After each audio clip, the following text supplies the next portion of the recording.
Hello and welcome to One on One. This is a show where we focus on interviewing some of the top people in the school and how influential they are. Today on the show, I'm interviewing someone who, if you know the UHAS squad, you know him. So stay with us. We'll be right back.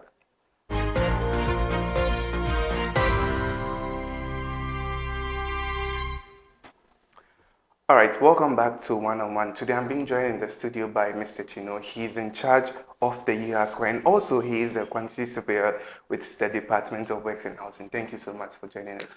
You're welcome. So first of all, I want to start. We'll come to the UHAS squad in just a moment, but first let's talk about your job in UHAS as a quantity surveyor. So I want you to start from your schooling, from primary to high school.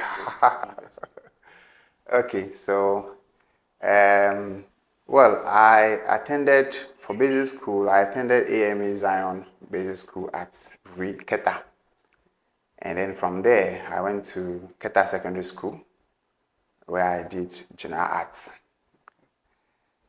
and I went to KUST, and I shift from the arts to science technical. So I did building technology at KUST.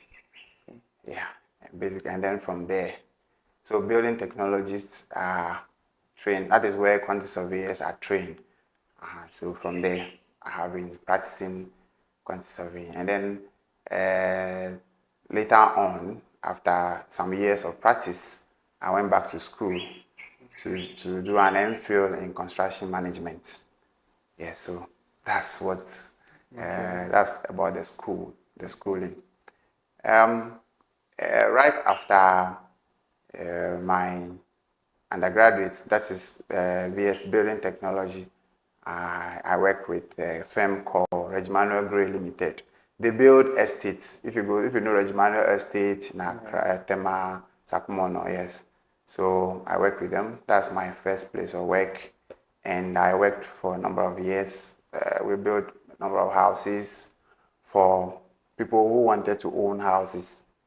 Then I went to work with a company called Micheletti and Co. Limited.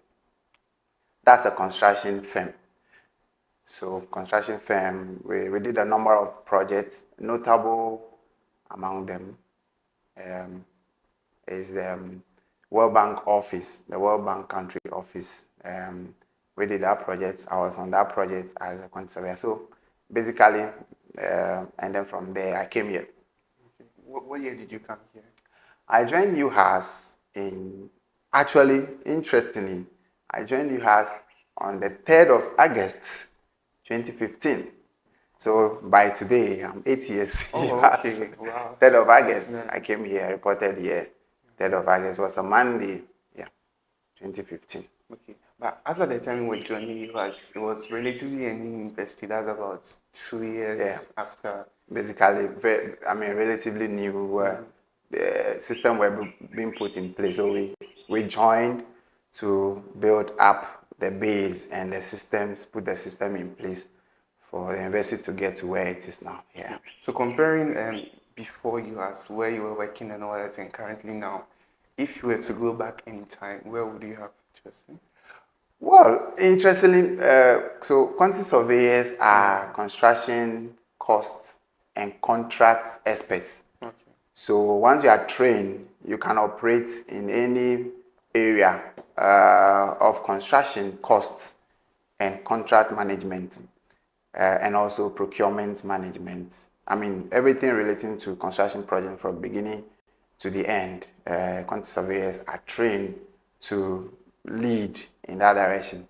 So once you are trained quantity surveyor, if I'm not here, I'll probably be working with a construction firm or a consulting firm. Consulting firms are a group of professionals who come together to design for clients or people who want to build, and also lead and supervise. Or I will probably be working with a international organization that are putting up projects or supervising. Okay. Yes. Would you say your job is difficult as a quantity surveyor? Well, yes, very difficult because you start and you finish.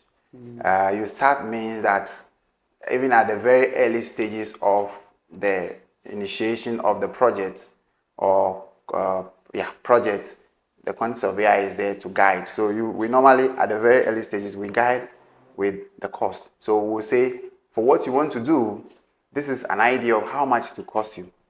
A typical example, when we're going to do the China phase 2, which is the School of Nursing and Midwifery, at the very first stage, we did we supervised that. We did a costing to say for this design, it will cost this much.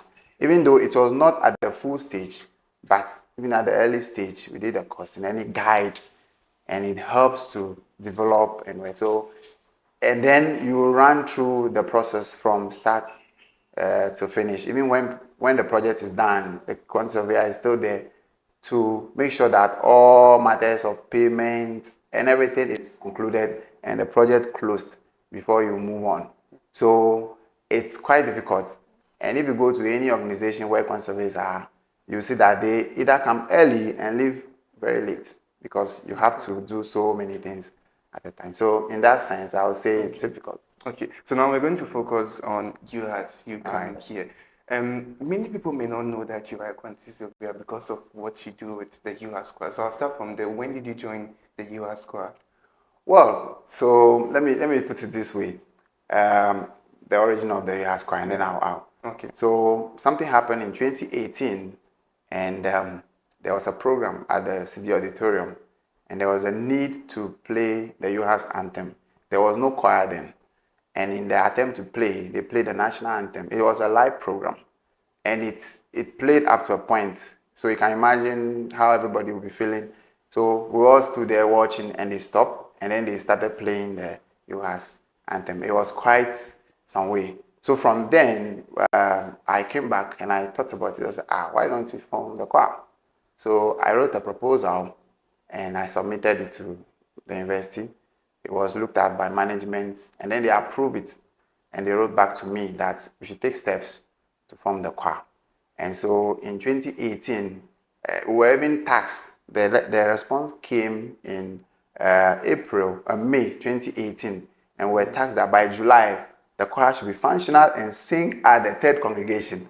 And so we have to quickly put up measures in place, send notices, invite people. There were a few medical students around. So we started with staff, mainly staff, and a few of the students in 2018.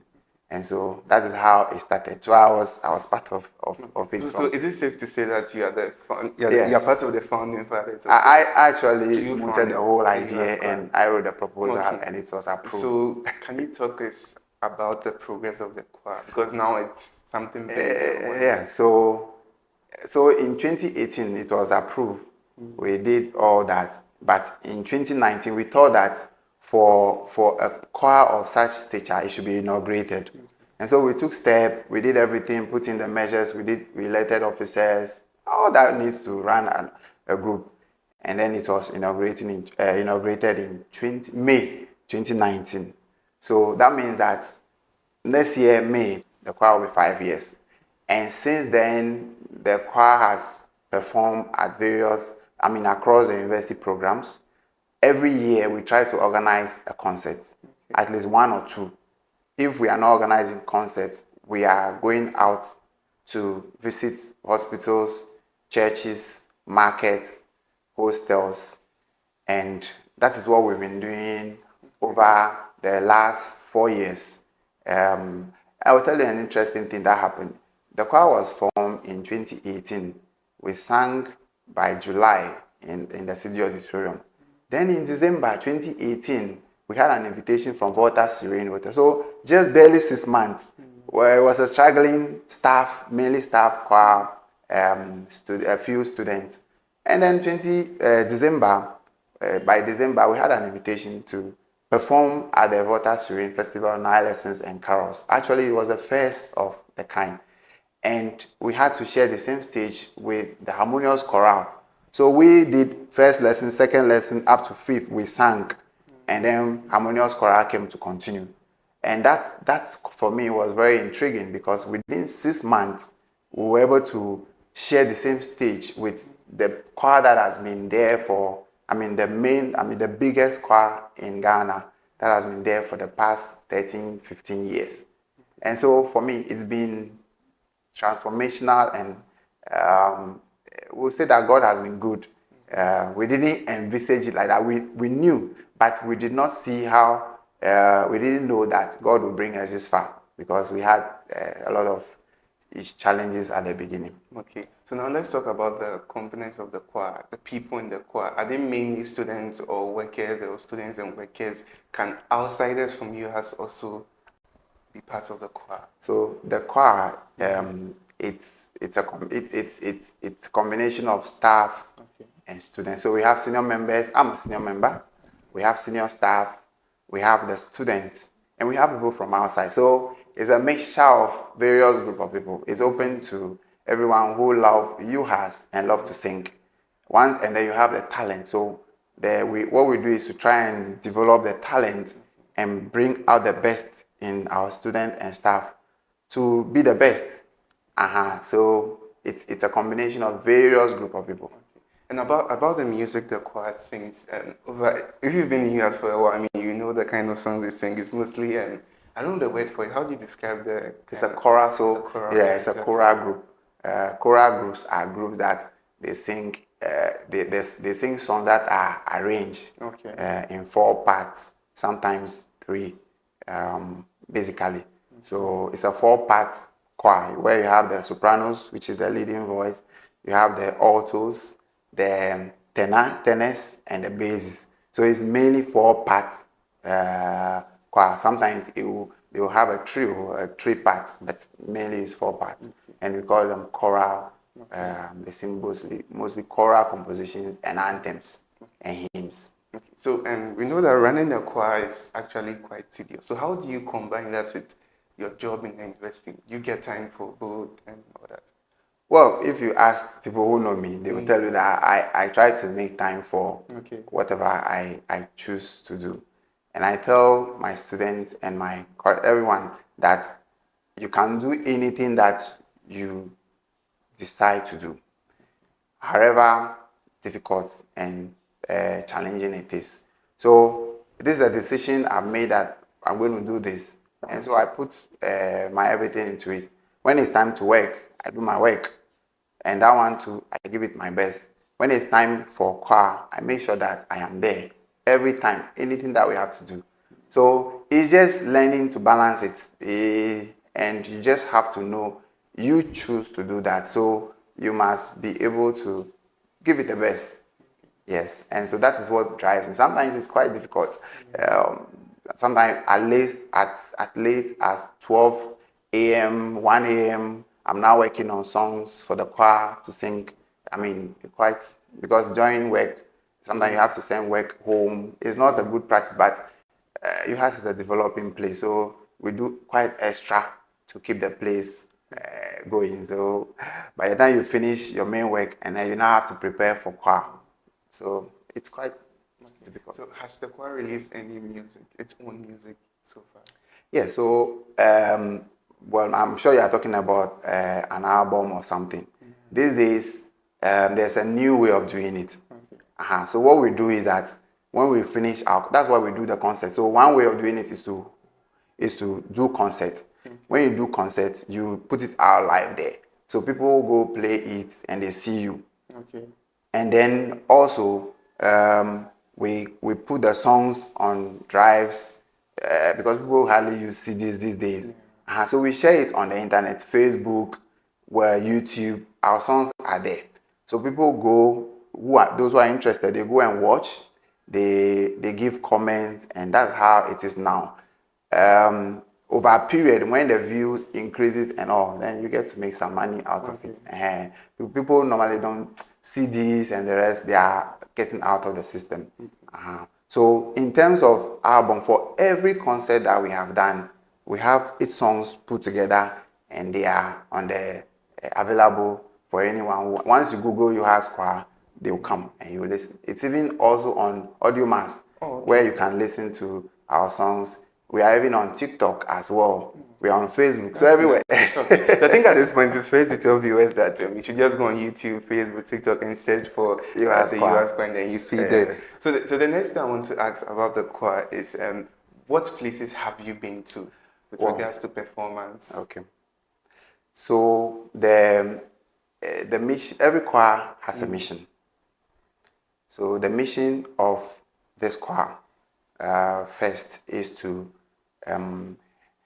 support the activities of the university institutional to make it a fully fledged university, because in the university, as part of its processes of graduating students, there are so many activities that happen. So the main reason, I told you how the choir started. Yeah. So the main driving force is to help the university with its activities and make it a bit more lively, entertaining, and also put out the university out there. So it's a bit different from maybe an organization that is formed just for, let's say, let me give an example, a typical example. Harmonious Chorale is a whole business. Okay. So their aim is to go around. They are not in an institution. So their aim is to go around and entertain and also get paid, because they also have to pay taxes and the rest. We don't generate income that much. Apart from donations that we get from our patrons, because of the nature of our activities. And we are dealing with students mainly, and students have various. When you come to school, your first core duty is academic. Yeah. So your mission, the mission is to develop the talent here and grow them and let them become good choristers that can also go out and affect. So we don't go out that much because of the nature of our activities. But for now, I think the only place we've gone to is where we had an invitation there.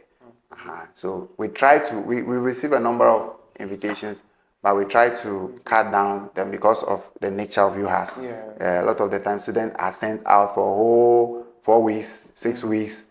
So we try not to burden them with those things, but we make them enjoy the best of having being in the choir. Okay, so as we wrap up the interview, I want to know where do you see the choir in the next 5, 10, 15 years? Okay, so by next year will be 5 years. Okay. So if you see the next 5 years, that's like 10 years. Okay. Okay. So the vision of the choir is to be the best sustainable institutional choir. Okay. So international. Okay. Meaning that we should be, as UHAS is being recognized, the choir should be recognized all over the world.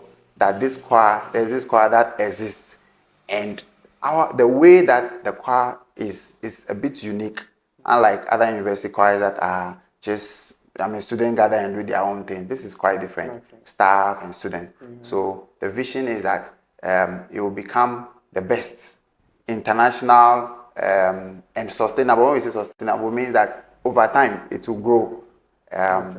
So over the period, and will shine like UHAS is shining. Okay. So finally, how does a student maybe watching this interview be like, okay, I want to join the choir? What are the steps the person must take? Okay, it's quite simple. Okay. In fact, someone asked me, why is it that we take almost everyone?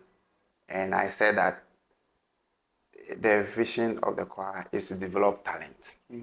So we pick talent and we grow them to develop them into good choruses and the best. So what you need to do if you want to join is to link up with us. You can even come for our once you appear at our house. We'll take your details. We'll check where you can fit, and then we'll place you there. You just fill a form, and then we'll take your records, and that's it. We have a short period where you'll be on not probation. I don't want to call it. It's not like probation, but that will allow you to settle in. Okay. But basically, that's how it is. You just come for our house first. We'll recognize you. We'll take your details, and then you have started. What if you don't know how to sing? Yeah.